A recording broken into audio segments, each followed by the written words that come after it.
Queen Elizabeth is concerned Prince Harry and Meghan Markle have secret motives. Though Prince Harry and Meghan, Duchess of Sussex, are doing what's best for them, it's no secret that Megxit has put a great deal of strain on the British royal family. Prince William and Kate, Duchess of Cambridge, have been shouldering a lot of responsibility since the Sussexes stepped back and Prince Andrew was booted from royal life. Likewise, because things have been so tense between Prince Harry and Prince William, Queen Elizabeth II has been forced to act as the mediator between the Sussexes and the remaining senior royals when it comes to ironing out plans and details surrounding Megxit. Many of the Megxit negotiations have gone very smoothly. Unfortunately, there was quite a bit of drama surrounding the Sussexes brand, Sussex Royal. Though the Duke and Duchess have agreed to rebrand, the Queen is now suspicious about what they will do next. Queen Elizabeth isn't convinced Prince Harry and Meghan Markle have thought Megxit through.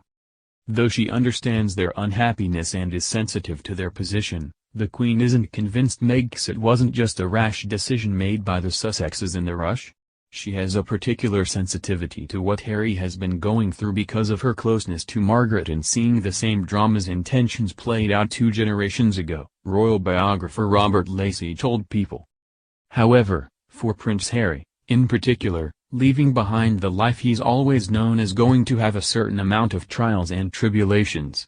The Queen is convinced this might all be temporary. They are making contingency plans in case the Sussexes suddenly turn round and say, "Can we come back under your wing?" An insider told the Sunday Times. "You could bring them back to Frogmore to look after them. They wouldn't return to royal duties, but they could have a period of rehabilitation and recuperation." This is why Sussex Royal caused so much drama. The Duke and Duchess put a lot of time and money into branding themselves as Sussex Royal only for it to be taken away at the last moment. When they announced their intent to rebrand, the Sussexes' statement was quite terse. The statement's underlying message is they are very, very unhappy with this arrangement. Royal expert Richard Fitzwilliams told the Sunday it was completely unnecessary. It may lead to future trouble. They don't like the arrangement that is forcing them to step down as working royals and not use their titles, even though they will have them. They want to use Sussex Royal, but by saying the monarchy doesn't have the power to prevent them from using it, why say that? There's no point. My hope is the bitterness they seem to feel with the current arrangement will become more positive as months progress. Queen Elizabeth was embarrassed by the Sussexes' response to their rebrand.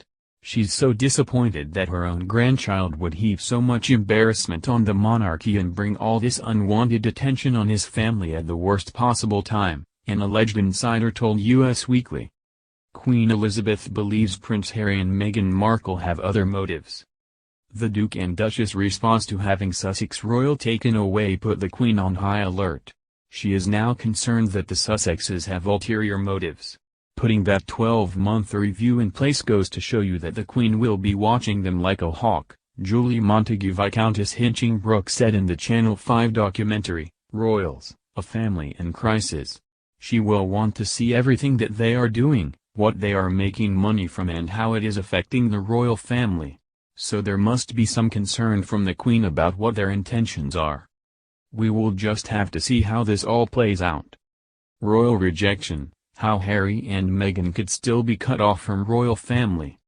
Prince Harry and Meghan Markle may still be removed from the inner royal family if they taint the brand in the upcoming months, according to a royal expert. Harry and Meghan are set to take on their final joint royal engagement tonight, when they attend the Commonwealth Day service with the Queen and other senior royals. Their Megxit arrangements have been decided and come into action on March 31st. Essentially the two will only attend a handful of royal events from now onwards in an unofficial capacity. They will spend the majority of their time in North America, and will not use their HRH titles or the brand name Sussex Royal, as they promised to the Queen, while being supported by the Prince of Wales' Duchy of Cornwall estate for the next year. The Queen said in one of her more recent statements that, despite no longer representing her, Harry, Meghan and Archie will always be much-loved members of my family. However, as the couple are heading down an unprecedented path, the boundaries of their new roles are unclear. The BBC's royal correspondent Johnny Diamond spoke to the World Service about one definite line which the Duke and Duchess of Sussex must be careful not to cross.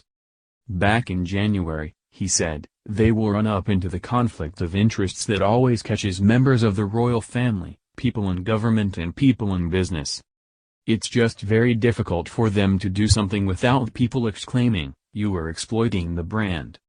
Journalist Manuela Saragosa suggested that Harry and Meghan were trying to ensure they were in a position where the palace could not say their actions are not compatible with being a royal. Yet Mr. Diamond pointed out there were two main elements to life as a member of the royal family, serving the general public and surviving. He added, "You do not taint the brand. And if you do taint the brand, you are got rid of. That will happen to them too. If it ends up that they are clearly corrupting the brand, then they will essentially be pressured into leaving the royal family. At the moment they don't want to do this. This will be the great tension in their desire to earn money and have financial and employment independence." Other royals have been similarly cast out of the fold. King Edward VIII, later the Duke of Windsor, was exiled to France following his sudden abdication in 1936. Ms. Saragosa added that the Sussexes are still going to cost the royal family through their security requirements, too. Mr. Diamond replied, "Yes, it's impossible to think they will pay for security themselves." Harry and Meghan have already had a few run-ins with Buckingham Palace while thrashing out the details of their new lives away from the firm. In separate statements released by the Sussex household and by the palace over the last few months, it is clear there has been underlying acrimony between the two camps. Harry and Meghan raged at the Queen's decision to strip them of their Sussex royal brand, and claimed that the monarchy had no jurisdiction over the word royal overseas. The two also seemed frustrated at the imposition of a 12-month review process, claiming other more minor royals have managed to be financially independent without having to be observed.